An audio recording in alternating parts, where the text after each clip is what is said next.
그리고 전부 다 제가 대화를 하다 보면 두 번째 기준인데 안 된다고 생각하시는 분들 많아요. 저 사람은 저런 능력 때문에 됐지. 저 사람은 저런 능력 때문에 되는 거지. 저 사람은 저런 이력이 있으니까 저렇게 할 줄 아는 거야.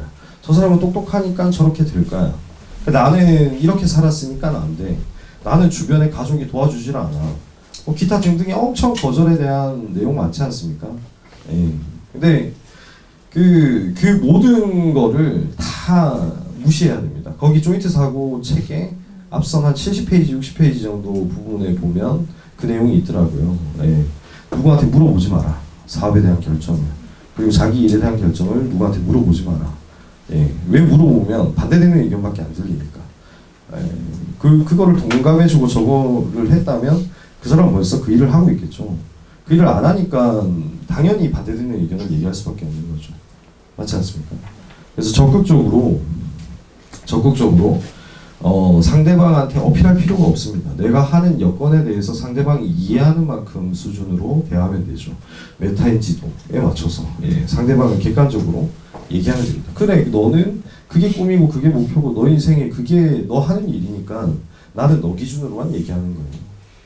그러면 다툴 일도 없고 나에 대해서 반대되는 논리도 생길 수가 없죠. 가족이든 적어도 친구든 지인이든 뭐 주변 사람이든 모두가 다 똑같죠. 근데 자꾸 그거를 이겨내려니까 문제가 생기는 거예요. 내가 그 사람 의견을 바꾸려고 하니까. 그러면 그런 사람들은 주로 트러블이나 스트레스가 되게 많습니다. 제가 재밌는 거 하나 말씀드리면 사업에서 성공하신 분들 엄청 많이 만나보거든요. 저는 되게 사회에서 자리 잡고 계신 분들 공통점이 좀 득도하신 느낌이 있습니다. 차분하고 오래 사업하신 분들 보면 어떤 거에도 이렇게 잘 흔들리지 않으시고 대화만 나눠봐도 그렇게 만나다 보니까 대화만 나눠봐도 깊이가 있으시구나, 회사가 잘 돌아가겠구나 이런 게 느껴질 정도로 차이가 있습니다. 그게 뭐냐 하면 이거예요. 그 사람 기준에서 생각해주고 대답해주니까 별로 마음에 짐이 없는 거예요. 나는 그냥 내 할 거 하면 돼요. 그 사람이 뭘 하든 나는 내 할 거 그냥 꾸준히 열심히 하는 거야. 그럼 의견이 반대되는 내용이 없죠. 그리고 결과가 나오면 다들 공감해주고 동감해줍니다. 맞지 않습니까? 그래서 두 번째로 혹시 여기서 제한된다고 얘기하시는 분들한테 얘기해주고 싶었던 내용입니다.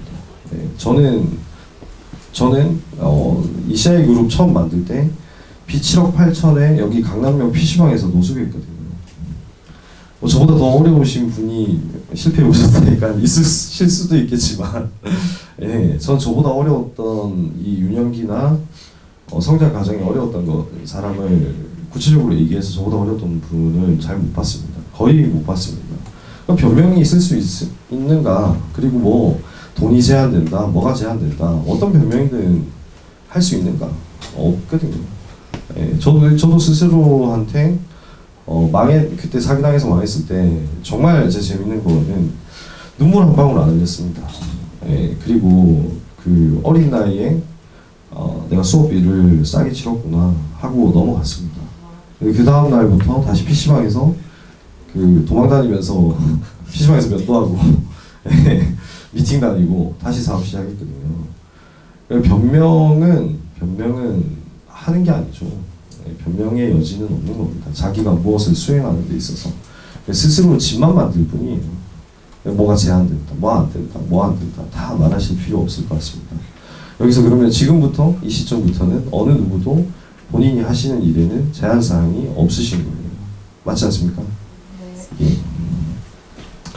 그리고 이게 제일 중요한데 쓸 생각 말고 벌 생각하자 이건데 여러분들 뇌는 진짜 신기한 구조라서 제가 이렇게 얘기합니다.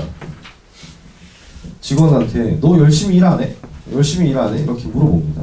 근데 직원들이 저는 90%는 일에 투자하고 있습니다. 10%만 저는 여유분을 생각하고 있습니다. 이렇게 얘기합니다. 뇌는 되게 신기한 구조라서 90대 10이 없어요. 두 가지가 들어가 있으면 5대 5입니다. 내가 쓸 생각과 왜 쓸 생각하지 말고 벌 생각을 하자 이렇게 사고했냐면 뇌는 100% 활용할 때랑 100% 밑에 99% 활용할 때랑 결과물이 50배 이상 차이 납니다. 이건 제가 했던 말도 아니고 유수 책에 많이 나와 있는 말입니다. 네이버 공동 창업주가 쓴 자서전에도 나와 있고요. 리처드 브랜슨 아시죠? 버진그룹 회장이 쓴 책에도 나와 있고요. 여러 성공한 사람들이 공통적으로 똑같이 하는 말입니다. 10대 9대 1은 없다. 내 속에 내가 쓰는 생각을 가지면 무조건 5대 5입니다. 5대 5인데 어떻게 이 버는 쪽이 이길 수 있나요? 제가 그걸 거꾸로 저는 되질문할 정도로 여기에 대한 강한 확신이 있거든요. 그래서 저는 쓰려고 돈을 번 게 아닙니다. 돈을 좀 더 용이하게 벌기 위해서 돈을 씁니다. 이것과의 차이를 잘 고민하셔서 정의를 하시는 게 중요할 것 같다. 이렇게 말씀드립니다. 거기 조인트 사고책 보면 하루 종일 일에 처음에 목매달아서 매달리는 내용 나옵니다. 한 100페이지쯤 정도부터 이제 그런 내용들이 있거든요. 그렇게 일을 해야 달성을 한다. 맞죠? 뭐 노력을 해야 달성을 한다. 이 내용이 있죠. 그 사람들이 머릿속에 잠자는 시간 외에 그렇게 일하는 이유는 벌 생각만 하면서 일하는 겁니다. 그러니까 단기간 안에 소득이 1,000만 원 넘어가고 이렇게 된다는 결과물에 대한 설명입니다. 어느 책이나 다 똑같습니다. 저 진짜 자기계발서 많이 읽었거든요. 제가 28살 이후로는 잘 안 읽는데 이번에 처음 간만에 한번 읽어봤습니다. 근데 똑같더라고요. 모든 책이 다 다른 내용이 있지만 여튼 공통된 사안을 모아보면 다 똑같습니다. 그래서 쓸 생각 말고 벌 생각을 하자. 버진그룹 회장 인터뷰 중에 유명한 인터뷰 있습니다. 당신이 내가 사는 펜트하우스가 부러운가? 전세기가 부러운가? 만약에 당신이 그게 부럽다고 한다면 당신은 이 자리에 오지 못한다. 아마 성공한 사람들은 나같이 전부 다 생각할 거다. 내가 일을 좀 더 편하게 하기 위해서 내 감정을 좀 더 용이하기 위해서 펜트하우스에 사는 거고, 그리고 내가 좀 더 편하게 일을 하기 위해서 전세기를 탄다는 거를 내 위치에 있는 사람들은 다 알 거다. 이런 인터뷰가 있거든요. 그럼 만약에 쓸 생각이 그게 내가 펜트하우스를 사기 위해서 돈을 벌었다면 버진그룹 회장은 없는 자리인 거죠. 이해하셨지 않습니까? 그래서 쓰는 여건과 이런 거는 벌 생각만 하다 보면 모든 게 해결이 됩니다. 전부 다 해결이 됩니다. 항상 저도 느꼈는데 항상 해결이 되더라고요. 벌다 보니까 쓰는 사람은 또 따로 생기고 알아서 해결이 되더라고요. 그리고 사업하시는 분 중에 이거 옥션 대표님 제가 강의 듣고 이제 하나를 알 건데, 사업을 지금 하고 계신 분 중에 사업가 유형이 있고 연구자 유형이 있습니다. 개발자, 연구자 유형이 있습니다. 근데 우리나라 사업가의 80%는 연구자 유형이라고 하더라고요. 사업가인가 연구가인가를 먼저 규정을 지어야 본인이 맞는 성장 전략을 짤 수 있다고 생각합니다. 본인이 연구가라면 사업가 유형을 끌어들여야 됩니다.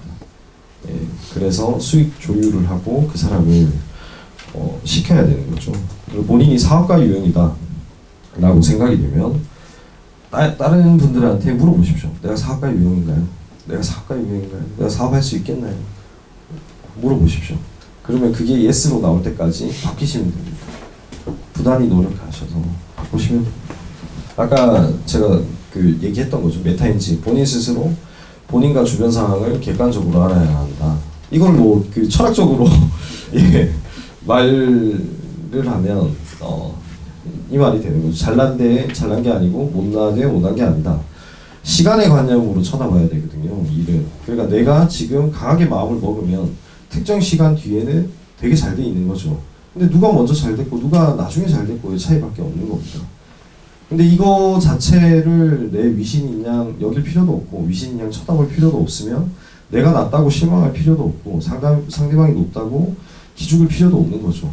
이 중도 상황의 마인드가 되게 중요합니다. 사업을 할 때는. 왜? 이 마음이 흐트러지면 내가 돈을 조금이라도 벌 때, 뭐 올해 1,000만 원, 2,000만 원 소득을 넘어갈 때 내 다음 길에 대해서 다시 이 정확한 판단이 안 생깁니다. 이 생각이 흐트러지면서 다음 단계나 스텝으로 올라갈 수가 없습니다. 한 여기서 뭐 월에 200만 원 버시다가 300만 원, 400만 원으로 올라가 보시고 또 혹했다가 마음이 막 들떠가지고 혹했다가 원래대로 돌아가도 보고 이런 경험 되게 많으실 겁니다 살면서. 예. 아니면 뭐 1,000만 원대, 2,000만 원대 갔다가 또 그 다음에 정치의 상황이 발생한다든지 전부 다 이런 문제입니다. 이런 문제. 예, 객관적으로 파악하려고 노력해야 돼요. 내 위치나 점수를. 그래서 저는 그 20살 때부터 제 인생에서 등수를 매겼습니다. 20살 때 딱 제 등수를 매기니까 1등부터 100등 중에 저는 99등으로 시작했거든요. 그래도 내 밑에 한 명 정도 남아있을 거라 생각해서 99등이라고 매기고 그 다음부터 20살부터 살아갔습니다. 그래서 현재 내 위치의 등수를 저는 10등 정도로 잡습니다. 생각보다 돈 많으신 분들 엄청 많더라고요. 자기 등수를 객관적으로 설정을 해서 거기에 실망하시면 조금이라도 높이고 싶은 심리가 있습니다. 다른 사람한테 얘기할 때. 저는 명확하게 얘기합니다. 나는 저 대학 때도 명확하게 주변 사람들한테 야 나는 100명 중에 99등이라서 지금 나가서 너랑 놀 시간이 없어. 나는 이래서 돈 벌어야 돼. 이렇게 생각하고 다녔거든요. 그리고 동아리방에 있는 짜장면 그릇하고 짬뽕 그릇 보면서 10년 뒤에 누가 맛있는 거 먹는가 두고 보자 하면서 이 갈면서 일했습니다. 그러니까 여기서 본인이 생각하는 위치를 정확히 알면 그 본인에 맞는 소비나 수준을 알 수 있습니다. 내가 과잉으로 쓰고 있는가, 뭐 하고 있는가. 이걸 되게 보수적으로 잡을수록 마음에 힘이 나죠. 저 대학 때 월에 한 400 정도, 400 정도 벌 때 한 달 생활비가 3만 원이었거든요. 3만 원만 쓰고 397만 원을 저금했습니다. 네, 그래서 저는 26살 때 통장 잔고가 4억 3천만 원이었거든요. 근데 저는 그렇게 생각해요. 내 스스로 기준선을 어떻게 세우느냐가 되게 차이가 있고, 그리고 돈이 많아지신, 여기 돈 많으신 분들도 계시겠지만 돈 많아지면 또 별로 의미 없습니다. 한 달에 자기 집, 차 좋은 거 다 있고 가족이 행복하게 살면 그 이상의 돈이 의미가 생기려면 이미 아까 제가 전 단계에서 말씀드린 자기 뇌 속에 소비 패턴이 더 많아진 상태라서 어차피 재산이 줄거나 귀결되기로 그 소득이 줄도록 돼 있습니다. 근데 만약에 그 생각을 올바르게 유지하고 있는 사람이 돈이 생긴다. 그러면 그 돈이 더 생기는 게 크게 의미가 없어요. 그때부터는 본인의 집요함과 본인의 목표, 본인의 가치를 이루고자 하는 그 간절함이 결과물을 만들어내거든요. 여기 제가 아까 이 레벨 등수 측정한다고 말씀드렸지 않습니까? 저는 게임 되게 좋아하거든요. 게임 되게 좋아했거든요. 스타크래프트는 제가 TV 홈게임넷에 출연도 나갈 정도고, 예, 임요한 아십니까? 네. 예, 임요한이 최초 스타크래프트 리그 탈락한 게 저한테 진 겁니다. 그래서 게임 되게 좋아하는데 사업을 게임처럼 보면 됩니다. 예, 그 잘하는 임요한도 저한테 졌지 않습니까? 똑같죠. 사업하다가 실패할 수 있습니다. 그리고 내려갈 수 있고 돈을 잃을 수도 있습니다. 여기 계신 분들이 그거를 어떻게 받아들이는가가 중요합니다. 그리고 게임에서 한 판 이겼다고 잠시 동안 희열이 있죠. 그 다음에 그 희열이 지속돼서 가지 않지 않습니까? 그렇죠. 그럼 아니면 그 희열이 지속되는 사람은 보통 방심을 해서 다시 지거나 하지 않습니까? 그래서 이거를 게임을 잘하는 사람들은 그 한 판 이겼다고 해서 다음 판에 방심을 안 합니다. 똑같죠. 그리고 졌다 해서 실망하거나 낙담하지 않습니다. 다시 이기려고 치밀하게 고민하고 올라가죠. 그걸 게임처럼 사고하는 게 습관화하면 되게 돈 벌기 용이하실 것 같습니다.